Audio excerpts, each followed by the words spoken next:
Most people think buying a home starts with house hunting.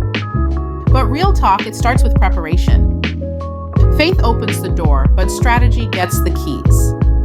In this video, I'll show you 5 steps to secure mortgage approval even if you've been told no before. Step 1, check your credit.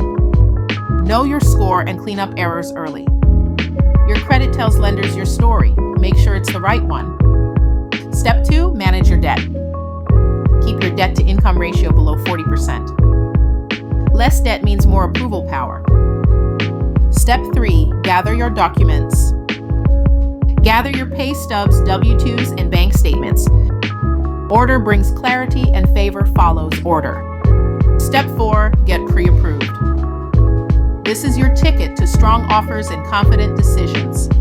Step 5, stay consistent. No new credit cards, no big purchases, no job changes. You're 5 steps away from approval. This October, we're walking through them together. Join me live at MoneyMoves.Live, where we'll go from denied to approved to keys in hand. Grab your free seat or VIP upgrade at MoneyMoves.Live and let's turn faith into home ownership. Check the description for more details.